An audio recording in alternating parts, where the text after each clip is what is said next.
wanted to be an attorney, and the truth is I really don't even like attorneys. If I sound like an attorney, I'll apologize. But what I've learned in my 15 years in the timeshare cancellation business is you don't need to be an attorney to get folks out of their timeshare. At Wesley, we've helped over 40,000 families cancel their timeshare, and I want to share with you how we do it. Just give my office a call. I guarantee if we take you as a client, we'll get you out of your timeshare, or you'll pay nothing. Attorneys, this was meant to be funny, so please don't sue me, especially my friend Kenneth from Black River Falls, Wisconsin. Call now for your free timeshare exit info kit. 800-613-5454. 800-613-5454. 800-613-5454.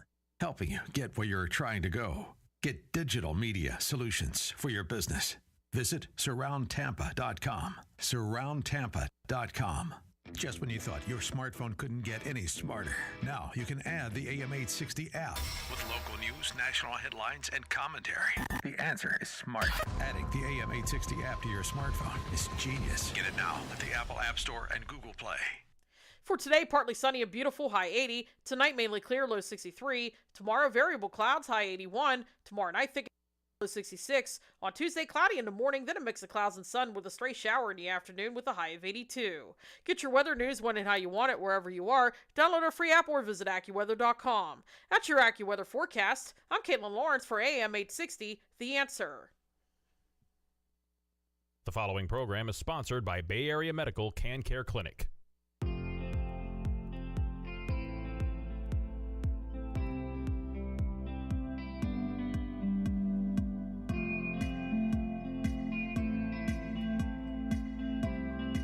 Go. Am I ready?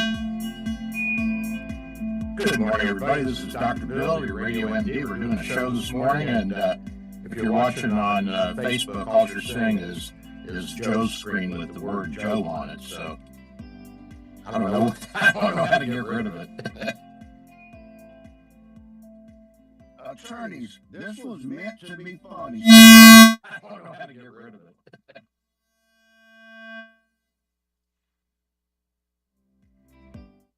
So at any rate, we're doing our best to make this thing work. And as you can tell, several of us are novices at this social media. But we're getting there, Joe. Are you there? One step at a time, right? Yeah, okay. So this morning I thought I would talk a little bit about insulin resistance and type 2 diabetes. In the background, as my screen flashes on and off, you'll see some of the risk factors for it: obesity, inheritance, genetic. And the problem with type 2 diabetes, Joe, is that the body becomes resistant to the insulin. And so then you have a problem where you have enough insulin in your system, at least at the outset of it, but you don't have enough ability to get it into the cells to make everything work. So then you have what's called insulin resistance. And this is a problem that people have as they age with the genetics. And what adds to it, of course, is obesity and inactivity. And so think of insulin like you would think of a carburetor on a car. So the carburetor on your car feeds gas into the cylinders, and then the spark plugs ignite it, and the cylinders go up and down from the little explosions. Well, insulin is the carburetor that gets the sugar into the cells, and then what makes the cells ignite inside their little factories is things like thyroid hormone, and it's moderated by things like testosterone and estrogen. And so the problem becomes that you may have sufficient insulin, but you're not able to get it into the cells, especially the muscle cells, which need it. And then you end up basically having cells that are starving, and so they can't function, they can't work. And the symptoms you get from that are, of course, weakness and weight loss, increased thirst, increased urination, yeast infections, visual disturbances as your blood sugar goes up. It can change the size of the eyeball, actually, Joe. Did you know that? I did not know that. I'm learning Yeah. something here today. Yeah, so the sugar, as it diffuses into the eyeball, it's also osmotically active. That means it'll pull water in with it, and that'll increase the size of your eyeball, and that'll change your vision, and your vision becomes blurry. And as you lose weight and you become thirstier and you're urinating more, uh, you have more problems. Remember that sugar is a diuretic. It pulls water out of the body along with it when it goes out through the kidneys. And so in diabetes, if your sugar is not controlled, it has to go somewhere. So it goes out through the kidneys and it takes water with it. So you get dehydrated, and you can have collapse of the blood pressure, and you can end up in shock and diabetic ketoacidosis, which is a situation where your body starts using fatty acids for energy instead of sugar. And then the fatty acids have breakdown products called ketones, and the ketones are toxic once they get to a certain level. So then that again adds more problems, and you end up in the ICU on fluids and IV insulin and all that.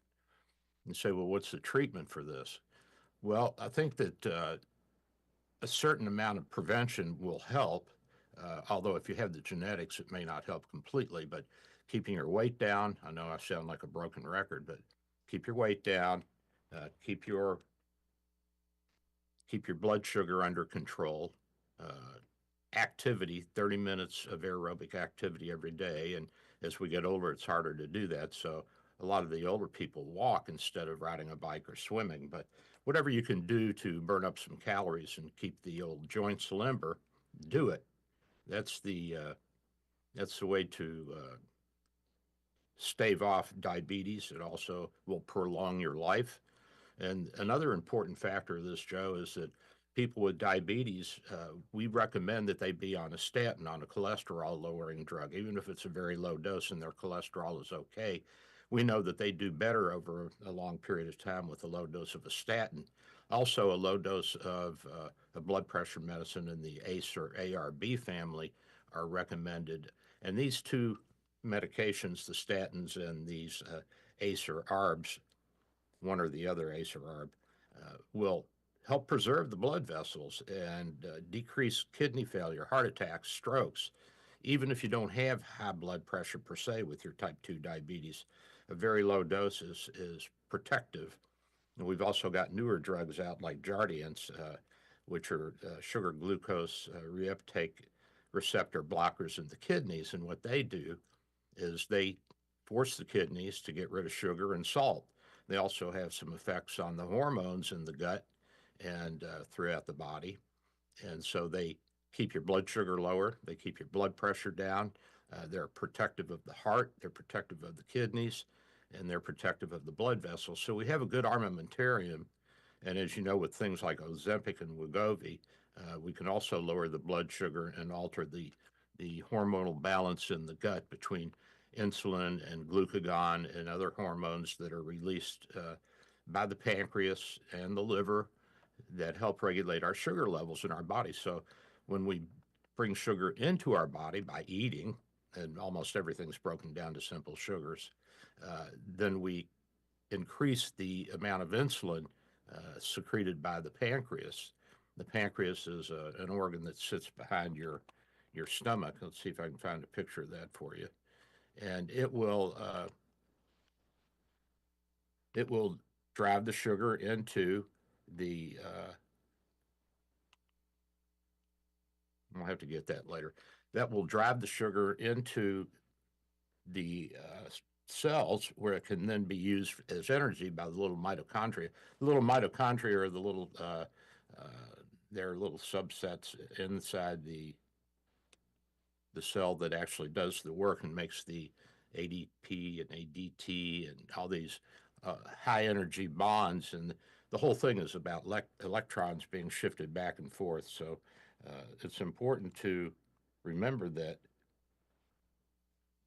you got to watch what you do and what you eat and how much you eat. And so I tell people they say, what kind of diet should I be on? I said, if it tastes good, spit it out. You know? Pretty much that simple, right? Yeah, just you got to cut your calories, and we've got people like Bobby Kennedy saying, well, it's the red dye and it's the this and the that and food that's getting everybody obese and causing more diabetes and high blood pressure and everything else. And that's not true. It's very simply, it's calories. It's just calories, calories, calories. Now, there are certain foods that are tasty, and when you eat it, you're going to want to eat more. I mean, sugar's addictive. Simple sugars are addictive, and so are fats. We crave that. Have you ever thought about that? Have you ever thought about what really pleases you if you want to go eat something? Well, generally, that's kind of it's like anything else that you're trying to kick the habit of, right? Like if you can kind of get yourself in a place mentally where you're not where you can find something else to supplement that enjoyment. That's why people binge eat and stuff, right? Is because they're trying to enjoy, get that dopamine hit, and also they like the way that it tastes. So it doesn't surprise me there'd be a corollary.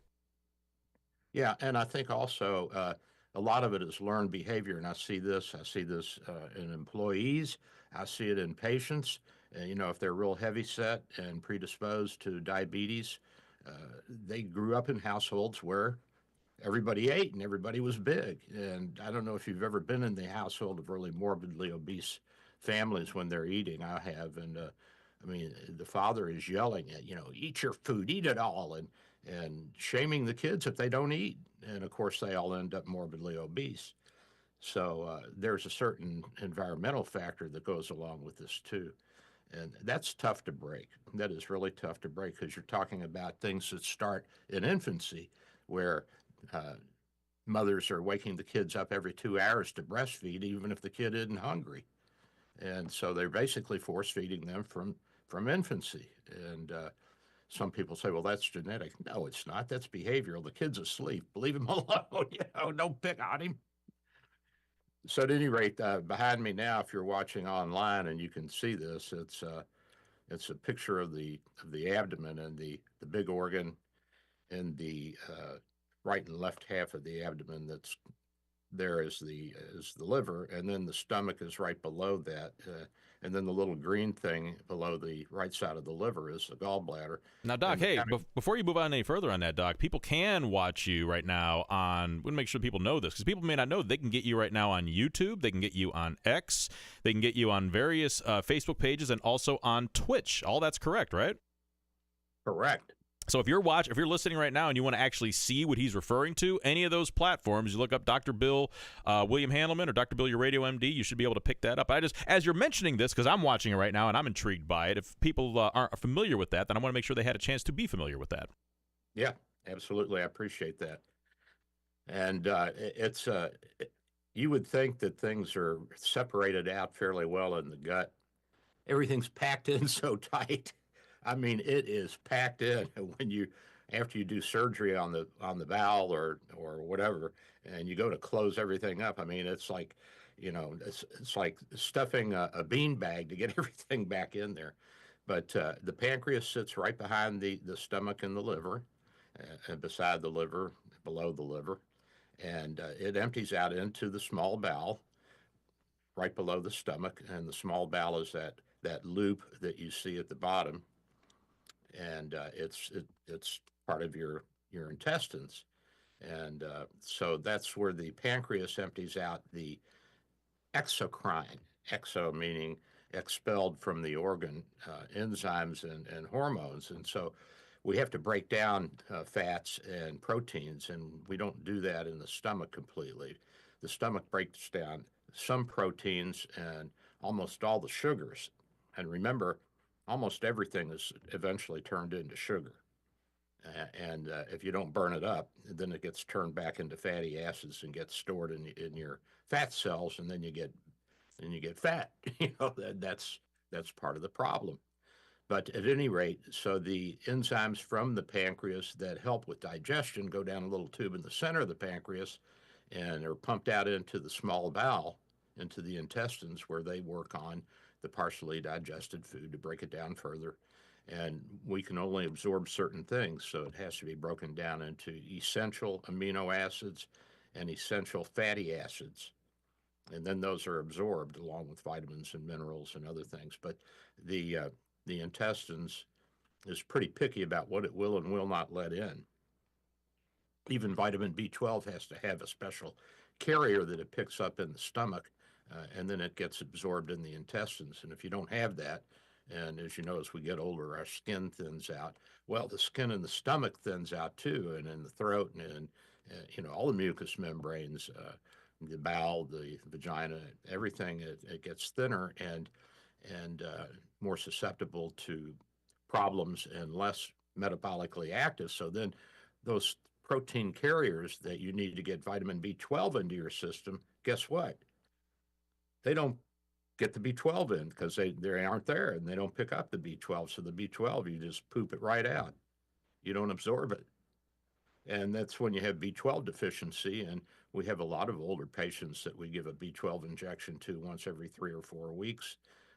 The liver will store B12 for about 3 weeks. And people say, well, can't I just take more B12? Well, I mean, if you're deficient in your diet and you have adequate carrier proteins intrinsic factor in your stomach, yeah, you can take more B12. But most people, it doesn't really do them any good if they're eating a reasonable diet. These people take mega vitamins and B12 and all this, and they basically just pee and poop it out because the body doesn't use it. And as you know, by taking B vitamins, I'm sure you've seen this, Joe, where your urine turns more yellow. You know why? Why is that? Because you're peeing out all the vitamins because you're not using them. And the B vitamins together, collectively, they have kind of a yellowish orange tint to them. So at any rate, coming back to diabetes. So the problem is with the pancreas and with the peripheral tissues. Now, in type 1 diabetes, the kind that kids get, that they're born with or they develop early in childhood or adolescence, that is a complete lack of insulin. And that's different than type 2 diabetes, where you initially have adequate insulin, but you aren't able to utilize it. The cells can't work with that. Now, we do have treatment for that too, metformin and some of the other medications that we use in diabetes will help the liver and the peripheral tissues to more effectively uptake the insulin and utilize it. And it's a real interesting balancing act because you have sugar stores in your liver and other parts of the body, and you have glucagon, which is the counterpart to insulin. Insulin will lower your sugar by forcing it into the cells. Glucagon will mobilize sugar by bringing it out of the storage areas, like in the liver. And the other things that can affect that are things like adrenaline. So if you're startled or scared or excited or in a race or under some kind of stress, more sugar will come out into the system because adrenaline will kick it out. And the process is so that you have more energy available for the cells, more food for the cells in a crisis. It's a really neat system. It's very fascinating. I love this kind of stuff. So when do you need insulin? Well, when we've exhausted all of the oral medications and the Wegovy and the Ozempic, the injectable ones that alter the hormones in the gut, then we'll start going to insulin. And the problem with insulin in type 2 diabetes is occasionally you get people that even giving them insulin injections, it doesn't work because they're so insulin resistant. And so then you have to use not only insulin, but also the oral medications and the other tactics that we have. So now there's a big debate: does losing weight make type 2 diabetes better? Will it cure it? No, it won't cure it because it's a genetic disease. So even if your blood sugar is under control, Joe, you still have type 2 diabetes. Now, you can get your sugar under control with medications, with weight loss, and with exercise activity most of the time. And so what do we mean by control? Well, hemoglobin A1C is the test that we use. Now, hemoglobin A1C is the amount of sugar that's hooked to red blood cells. And you say, I didn't know sugar hooked to red blood cells. Yeah, I mean, you know, sugar's sticky. You know that. I mean, you make a solution of sugar and you put your finger in it and you can feel it. It's sticky. So it will stick to different substances. It will stick to red blood cells. It'll stick to the inside of our blood vessels. It'll get itself wherever it can. And so what we can do is we can look back over 4 to 6 weeks at your red blood cells and we can see how much sugar has been deposited upon them. And so the normal A1C level is 5.5 or below. Prediabetes is 5.6 to 6.4, although I'll go down to 6 and then I'll start calling people diabetic at 6. Now that's not official, but that's what I do. And then at 6.5 and up, that's officially diabetes. And what we want to do in diabetes and type 2 is keep your blood sugar and your A1C level down. And we'd like to see that A1C level below 7. And that's not always easy to do, especially if you have somebody who's highly insulin resistant, morbidly obese, poor complier. And compliance is a big problem. You know, that's something that we really have to work on. So, and you'd be surprised at the number of people, even one that we knew very well last week, who didn't make it. And he was a good guy, but he was just not very compliant. He didn't want to take the medicine on a regular basis, and he didn't want to quit smoking. And you know, that's a recipe for death, especially if you have high blood pressure and high cholesterol or diabetes. Also things like gout, which are inflammatory processes, and they'll get the inside of the blood vessels all stirred up and irritated. And autoimmune diseases like lupus and rheumatoid arthritis can affect our vessels. And other autoimmune diseases, and the one that we see in older people a lot is polymyalgia rheumatica, which is an inflammation, an autoimmune inflammation of the chest wall, the cartilage and the ligaments and the joints in the chest wall and then the shoulder girdle. And it can even get into the hips and the thighs. And those things have to be treated because they can cause vascular blood vessel damage over the long haul. So that's important to pay attention to all the factors that contribute to inflammation of the blood vessels and increase of our blood sugar. And you know, I can't argue that there are certain fatty acids that are being put into foods that are probably not that healthy for you. But, you know, if you're not eating that much or you're eating a reasonable diet, I don't think you have a whole lot to worry about. Now, if you go out and get a tub of lard and eat that all day long in between, you know, or Twinkies or Ho-Hos or whatever, you know. But, and also looked at, when I was looking at the diabetes and Bobby Kennedy talking about the dyes in food, there's not a whole lot of real strong evidence that the levels of dye that we allow in foods, the Food and Drug Administration okays, are having any effect on 99.999% of the kids. And guess what the most common dye is? Artificial. I'm going to say green? Red. Red dye.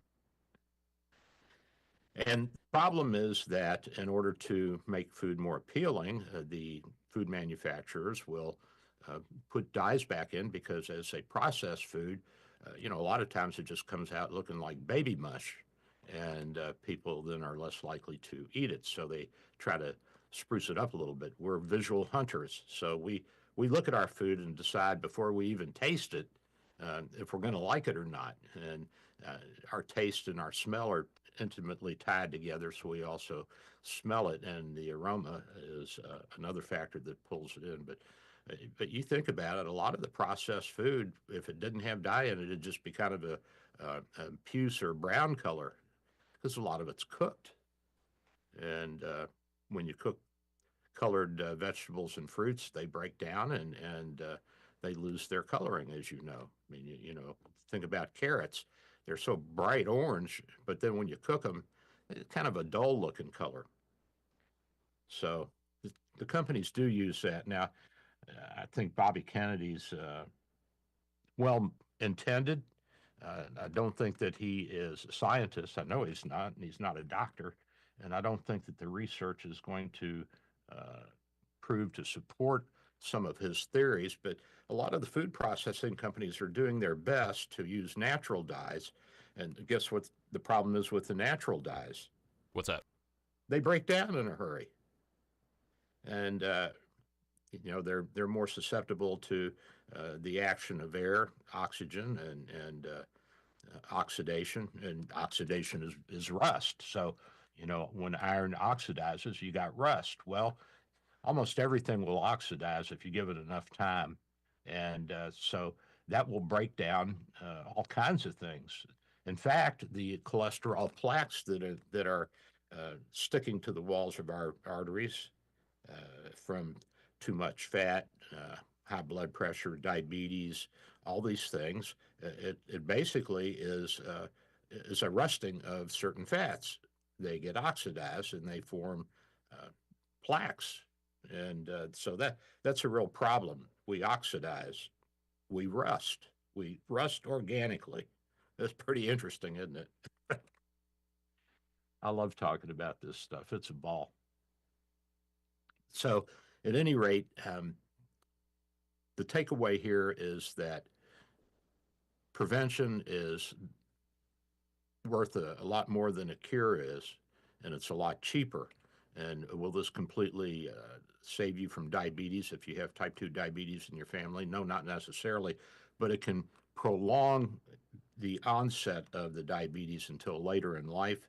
And if you do have diabetes and you stay skinny and you stay active, it'll be easier to control your sugar up to a certain point, and you'll stay healthier and you'll live a longer, happier life. And I think that's important for people to try to do. I think it's important to take care of ourselves and to care enough about ourselves to put these things into effect and have a game plan where we're active and we're conscious of what we're eating. And if you're concerned about dyes in food, well, don't eat popsicles.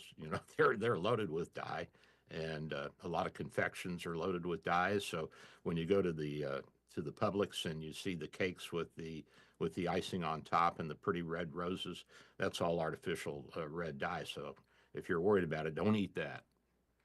If you're not worried about it, come on over and we'll have a piece together. How about that? Laissez-faire, right? Yeah. Well, look, it's almost the top of the bottom half of the hour here, Joe. Yeah. I've got we're going to do a trivia, right? Yeah. So you've been talking about a variety of things here this morning. Got me thinking, because you mentioned calories, of course, being the reason why so many people are having a lot of these problems. So it got me thinking, what are the things that are out there that maybe are high in calories that you don't know about? So I got a question. This is a good one. This is basically you got a 50-50 shot here. Which food item generally has more calories? A small container of hummus or a large-sized smoothie? So that is the question. Which of these food items generally contains more calories? A small container of hummus or a large smoothie? And you call in right now at 813-282-8283. Yumiko will get your name, and we'll see if we get a winner. There you go. We'll be right back. This is Dr. Bill, your radio MD.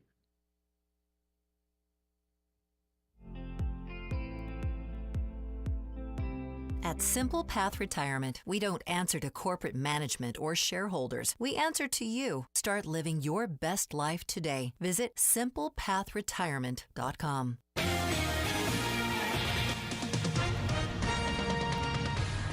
With SRN News, I'm Michael Harrington in Washington. Chinese Premier Li Kang says Beijing and Washington should choose dialogue instead of economic confrontation during his meeting with Senator Steve Daines, a strong supporter of President Trump. The two countries are locked in increasing economic friction. Daines is the first member of Congress to visit Beijing since Mr. Trump took office in January. During today's meeting, he was joined by several leaders of the American business community. StubHub has filed for an initial public offering of its common stock. The online marketplace where users can buy and resell tickets to sports games, music concerts, and other live entertainment events says it applied to list on the New York Stock Exchange under the ticket symbol STUB. Paperwork filed with the U.S. Securities and Exchange Commission doesn't disclose a price range for shares. StubHub says buyers in more than 200 countries and territories are using its platform. This is SRN News. Dr. Bill for Bay Area Medical, located at 6399 38th Avenue North in St. Pete, 727-384-6411, 727-384-6411. Full-service clinic with x-ray, heart imaging, ultrasound, stress testing, and minor surgery. We provide quality health care in a warm and friendly atmosphere. We are multilingual, well-trained, and certified. Most American insurance and new patients accepted. Bay Area Medical, home of Can Care, 727-384-6411. 727-384-6411. Dr. Bill here. With social distancing and sheltering in place, telemedicine is here. Bay Area Medical Home of Can Care Clinic offers telemedicine for new and established patients. You can see me without an in-office visit. Schedule an appointment at 727-384-6411, 727-384-6411. When it's time for your appointment, type this web address into your cell phone or computer web browser, doxy.me/Bay Area Med. A cell phone works well and is all you really need. For computers, you need a web camera and speakers. We'll give you this address when you call for your appointment. We accept most insurances and travel insurances. Canadians and visitors, please call your travel insurance company for an authorization number prior to the visit. Copays and deductibles apply. Self-pay rates are available. Just ask. We accept credit cards, PayPal, and Stripe. 727-384-6411, 727-384-6411. Dr. Bill here. My friends at St. Pete MRI and Sleep Diagnostics are your best choice for state-of-the-art MRI, CT, and sleep studies. Quality unsurpassed. 25 years experience makes St. Pete MRI my go-to imaging center. Self-pay rates are competitive and out-of-pocket cost a fraction of a hospital. Conveniently accessible from both sides of the bay at 750 94th Avenue North, St. Pete, near the Gandy. 727-577-2220, 727-577-2220. As an independent registered investment advisor, Simple Path has the freedom to offer unbiased advice without the potential conflicts of large broker-dealers. Visit simplepathretirement.com. For today, partly sunny and beautiful, high 80. Tonight, mainly clear, low 63. Tomorrow, variable clouds, high 81. Tomorrow night, thickening clouds, low 66. On Tuesday, cloudy in the morning, then a mix of clouds and sun with a stray shower in the afternoon with a high of 82. Get your weather news when and how you want it wherever you are. Download our free app or visit AccuWeather.com. That's your AccuWeather forecast. I'm Caitlin Lawrence for AM 860, The Answer.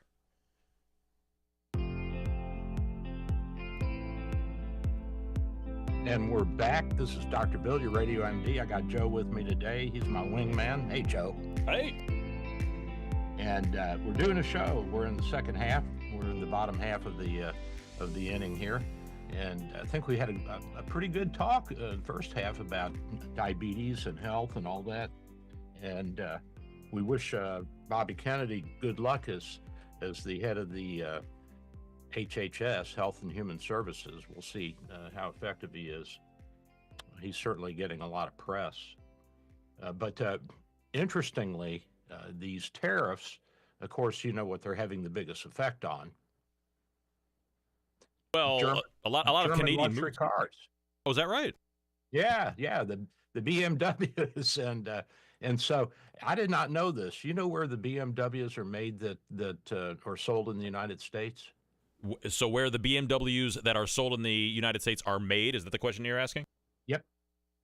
Well, by virtue of the question, I'm imagining probably not Great Britain. So I'm going to say Alabama. Mexico. I'm close geographically, kind of. Yeah, you were close. A few states away. But right. And part of this is because labor's cheaper there, and the BMW manufacturer, that's a German car, as you know, that company was able to sneak by the old NAFTA Trade Act, and they dodged a 10% surtax on the cars when they come to the United States. Well, now they got 25%, and so guess what they're doing, at least for now? They're eating that. BMW is eating that, so they're keeping the price of their cars the same in the United States, and they're basically paying an extra 25% coming out of their profit margins. So now, why would they do that, Doc? Why would they do that? Well, they're trying to figure out a strategy, and they're hoping that the EU and Washington will come to an agreement about tariffs. And I think that that's going to happen. You know, when you put a 25% tariff on a lot of things coming from Europe, the Europeans are already having a tough time making it. That's really going to hurt them, and they're going to have to start coughing up. So either they adjust their tariffs on our goods going into their countries, or we're going to stick it to them. And the other aspect of it is we're spending 15% of our budget, our fiscal budget every year on defense. 15%, Joe. It goes as high as 20% depending on whether there's a war going on or not. But 15% is still pretty hefty, whereas the European Union countries, most of them, and Canada, they're paying 2% of their fiscal budget on defense. So if you compare me to a European who's making $100,000 a year and or has to pay $100,000 in taxes, $15,000 of that is going to defense for me, and the guy in Germany, $2,000 is going to defense. Now, where's the equity in that? Sure. No, it's a perfectly fair question. I guess the reason that I asked the question that I asked was to illustrate. Here you have so in other words, the expected consequence of tariffs is that, well, if they have this increased expense in order to do business in the United States, well, then that means they're going to pass on the cost to the consumers, because that's what we expect to happen. That's what we expect to happen whenever, say a corporation gets taxed or something, they're going to pass that along to their consumers. But in this case, they have not done that. And the reason I asked the question why is I think it illustrates that having access to the American marketplace is worth that 25% increase versus not having access to the American marketplace. And I think therein lies why ultimately these tariffs will work to the advantage of the United States as they have been sort of ladled out here. In other words, the expected result that you're just going to have, well, it's just going to be increased prices across the board. Well, sure, except if there's an American competitor that can offer the same value for less, well, then that means that the American consumer is going to go to where the cheaper price is, meaning you're going to get aced out of the American marketplace. And if you need the American marketplace to survive, you better buckle under, because right, it eats into their profit margins. Exactly. And at some point, they're going to say, "Wait a minute." And the governments, Germany is taxing its corporations, and so as the corporate net profit falls before taxes, the government's losing money too. So, I mean, it ripples all the way back from, down in Munich, where the BMW company is, all the way up to Berlin, which is the capital of Germany. And the same with the other European countries, and the same with Mexico and Canada. And if they don't want to play ball, we can play harder than they can. And I see where the Chinese have actually decided not to put tariffs on some things that they previously had threatened to put tariffs on. Now, the big thing that they're going after are our cars. But remember, Elon's already making Teslas in China. So he is highly competitive in that market. And Tesla is doing very well in China, although the new startup company, the Chinese electric car company, I think it's BYD or something like that, they're giving him a run for his money. And they even have a new charging system, and they say they can fully charge an electric vehicle in 5 or 10 minutes, which is pretty astounding. But I wonder how many fires they're going to have from that. That's got to create a lot of heat to push that many electrons into the system in that short a period of time. But I don't know. Maybe they have the technology. But, the Chinese have been known to embellish. Yeah, a little hyperbole. A little bit, yeah. A little bit, what they have and what they can and cannot do.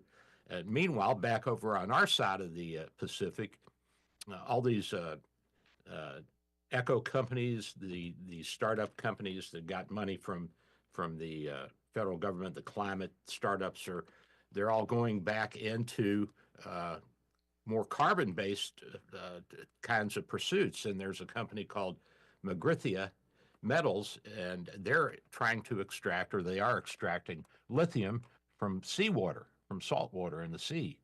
how much they can get out and what kind of environmental damage that will have, because of course you're going to have to do something with all the salt that you're piling up. I don't know, but as you know, we get most of our lithium from the Chinese. Now we have adequate lithium stores here. We have a big pile of it out in California, Northern California, but California won't let anybody mine it. Well, you know, it may come to the point where we just have to say, you know, we're nationalizing this property here. This is now federal property. And I don't know if the Constitution allows that or not, but at least we could grab it and make a national something out of it temporarily. So there's a lot of things that are going on, and the climate activists are changing their tune because they see the shift in the emphasis on more energy, more efficiency, and the carbon emissions they want to help keep down, but they can't do it if they don't use carbon-based fuel to create some of this stuff. Because think about it. If you're going to get all the water out of salt, how are you going to do it? You're going to heat it up. What are you going to heat it up with? Well, electricity. Where does the electricity come from? It comes from some kind of carbon-based plant or a nuclear plant, because the amount of electricity created by solar panels and windmills is not enough yet to do that. And we also see a shift because of the huge demand that the AI is creating, and pretty soon the quantum computers will need. So this will make an even greater demand for electricity. And how are we going to do it? I mean, how are you going to make all this electricity if you don't initially use some carbon-based fuel? Now, I want to see a shift more to nuclear, but I don't think that's going to happen. And I think that if the solar panels become more efficient, that certainly would be a thing to look at. But everything's going to have consequences. Everything, Joe. Sure. And there's a company called Brimstone, and they have a low-carbon cement startup they're working on. Now, for God's sakes, who knew? You know, how's that different from like polymer? But you know, you got to remember there's carbon in just about everything. It permeates just about everything. What are you going to do with all this stuff? I don't know. We'll see. The EV rollout has slowed down, and the grid operators have been slow to embrace new technologies. You know, it's for like Duke Energy to revamp their whole system would be billions and billions of dollars, and it would eat into profits. But you got all these power-hungry data centers and electric cars that are coming online, and it's a real problem. Elon has been telling, you know, their stock's been going down. Tesla's been dropping like a rock. It's down almost 50% from the past year, and this is a big hit, even though it's still probably overvalued.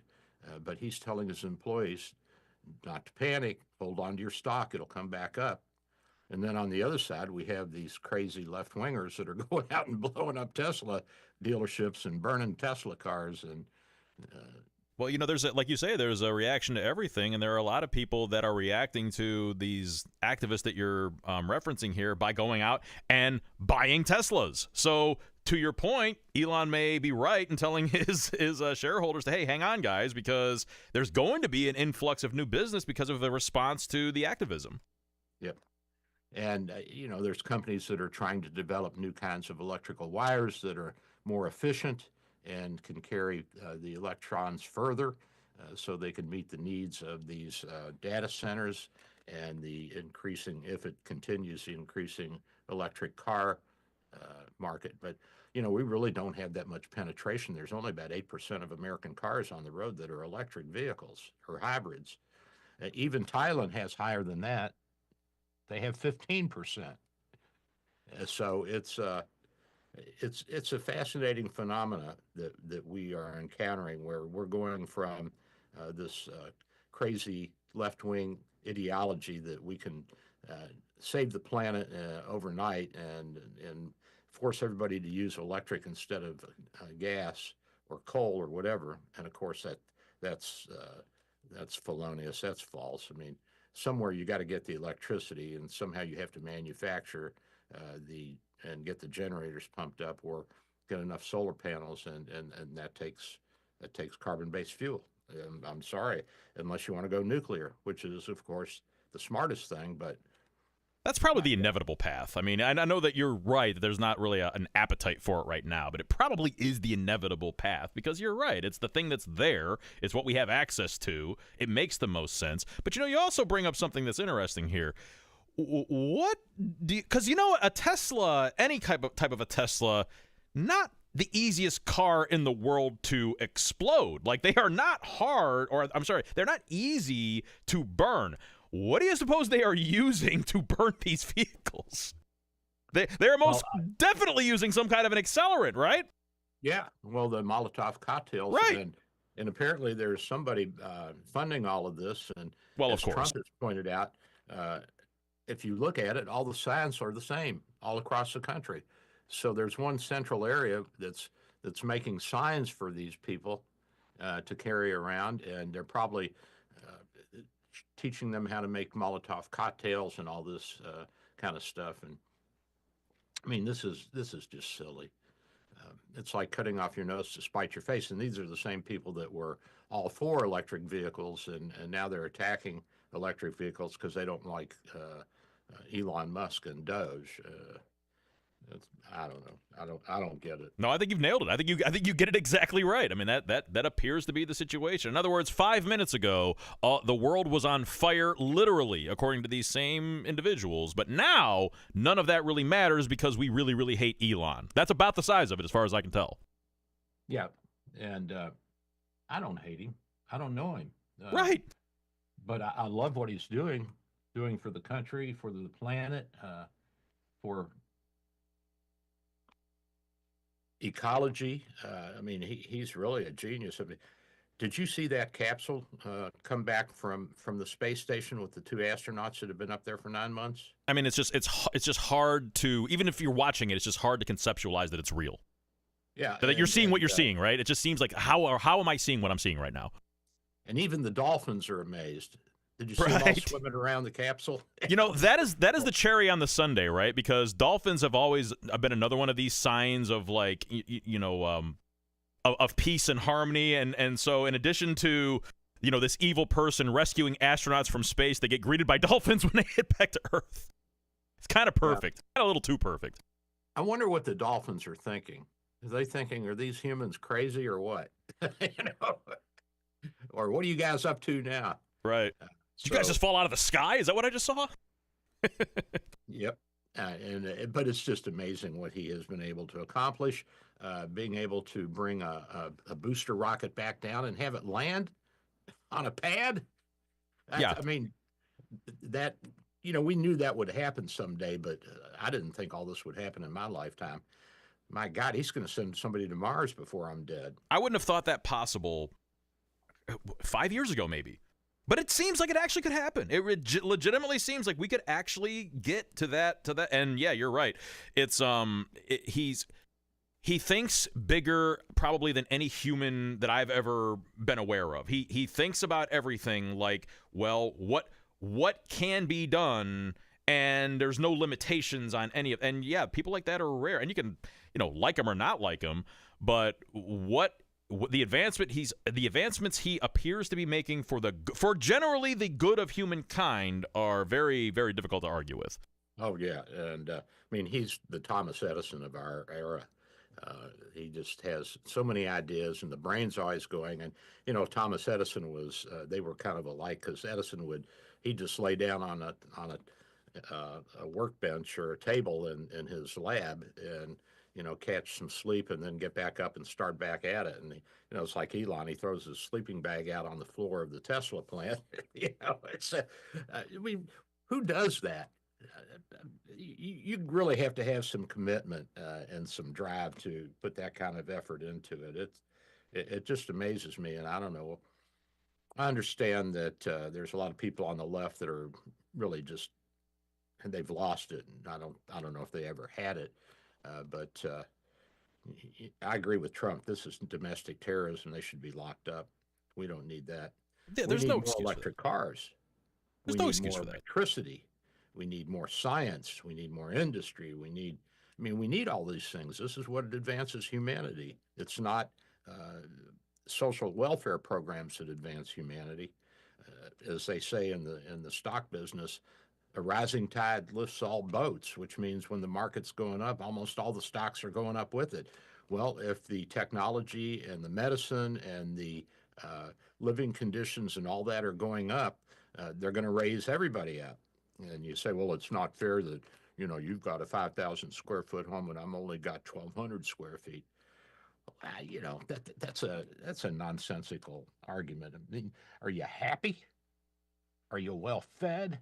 Do you have adequate health care? These are the things that I ask myself, and everybody gets off of the elevator at different levels. So we can't compare ourselves to other people. And that's a big thing with the Alcoholics Anonymous mantra. Is this is not a program of comparison with other people. You compare yourself to yourself. And this is what our swimming coaches told us when we were swimming, that swimming's not really a team sport per se, because you're racing against somebody else from another team. Yeah, it's a team sport in that respect, but it's not like you're huddling on the starting block and saying, okay, I'm going to go this way and you go that way, and then we'll meet back in the middle. I mean, you're out there and you're doing your own thing. And our coaches would say, you're swimming against your own best time. You're swimming against your own best time. You don't have to compare yourself to anybody else but you. And there's a lot to be said for that. No, I agree with that, and it's a healthy perspective, because it also means that the only avenue for success and the only way that you are going to achieve success is by looking inwardly. You can't look for anybody else to improve your lot in that situation. The other way of saying what you're saying is, I was thinking about this coming in today. Gratitude is a hugely important. It's almost like a superpower, because you're right. You can compare your life to anything, and they say the comparison is the thief of joy. But if you actually look at, for most of the people that are within earshot of what we're talking about today, we live during a time, and we live, most of us, in a place where we are mostly free from things like extreme disease, famine, pestilence, war. Like a lot of the problems that humans have suffered throughout most of human history, we really don't. And in fact, if you kind of compared the way that we live compared to the way that really the finest and most elite of humans lived throughout history, we're kind of actually doing better than that. Now, if we don't have that context to compare it to, and all we have are other people that are in our own time, where we say, well, we don't have the big enough car or the big enough house or the whatever, well, then yeah, you could say, well, then I don't measure up. But if you actually take a bigger step back and say, well, compared to somebody whose their whole life was getting up every day, and how am I going to survive against the critters and the starvation and everything else, we're doing pretty good. Yeah, we're doing well, and there's no reason to feel bad about who we are and where we're at, regardless of whether we're at the top of the department store at the 8th level, or if we're down in the bargain basement. I mean, I got a funny story to tell you. So Ted Gassman, he's one of the guys in the neighborhood. He's getting older, but he plays cards with a group of guys on Thursday night. He doesn't anymore. He's too old now. And so they were riding to a card game one night, and one of the guys said, and Ted was, CEO of Dillard's or something like that. And he said, hey, look, Ted, I got this shirt at Dillard's for $135. And Ted says, 135, 100, 75, 25. And when we put it on the basement sale rack, it's $15. We probably paid $5 when we bought it. And, we were talking about that last night. We were at the fire pit, and where everybody shops. And I don't like to go to the big brand stores. I like going to Salvation Army and resale shops. Things that I can't get there, I'll look for online or in a store when there's a sale. But you can find plenty of nice things at resale shops. And it took me years to convince my wife and son of that, but now they're hooked, and they'll go to resale shops and do some shopping. There's solutions to everything. You just got to be calm and work on it, and don't look at what everybody else is doing. Take your own path. Meanwhile, Florida's talking about ditching property taxes, the state legislature. I don't think that's going to happen, but boy, wouldn't that be nice? Well, if it goes, income tax, no death tax, and no property tax. I mean, DeSantis has been talking about putting that as a ballot initiative in the 2026 midterms. Now, if that happens, Doc, it's going to get way over 60. It's going to get about 80% of the vote if that happens. Yeah. So if that happens, then it'll definitely happen. Now, to your point, if we're led up to the legislature, then probably not, because there will be endless amounts of reasons why we can't, give up this revenue and so forth. But if left up to the people, it will not be close. And if that were to happen, imagine how attractive Florida is right now. If Florida were to eliminate property taxes, we'll be inundated. Yeah, even more so. Like, if you could actually own your home, and own your property, this place would be an even more of a magnet. We would, so yeah, it's probably worth doing. It's definitely worth doing. Oh yeah. Well, I mean, I wouldn't have a problem with it. Of course, we'd have to increase sales tax, but that would certainly, I think, be more equitable, because not everybody owns a home. Well, sure. Granted, people who rent are probably having the property taxes passed on to them through the rent, but I don't know that there's going to be any 100% equitable way to tax people. Certainly, the graduated income tax was an attempt to do that, and that was right out of Karl Marx's playbook. Right.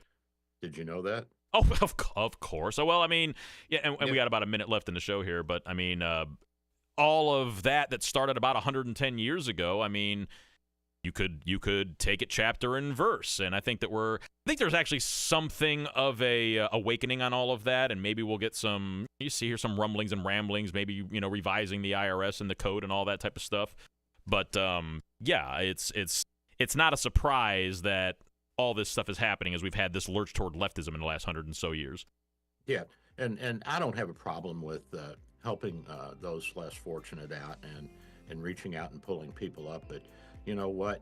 This woke education system, it's got to go, because it's just destroying the generation. It's just destroying it. I mean, it's amazing to me how ignorant my employees are, having been raised in public schools. They don't even know what the Bill of Rights is. Better wrap it up, Doc. We're about done here. All right, buddy. This is Dr. Bill, your Radio MD, and see you guys next week. Thanks, Joe.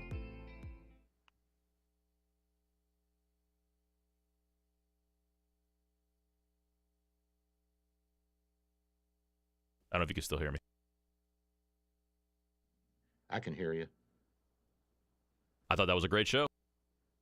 Good job, man. Thank you. You got it, Bubba. You have a good one, too. Hey, you too. We'll talk this week.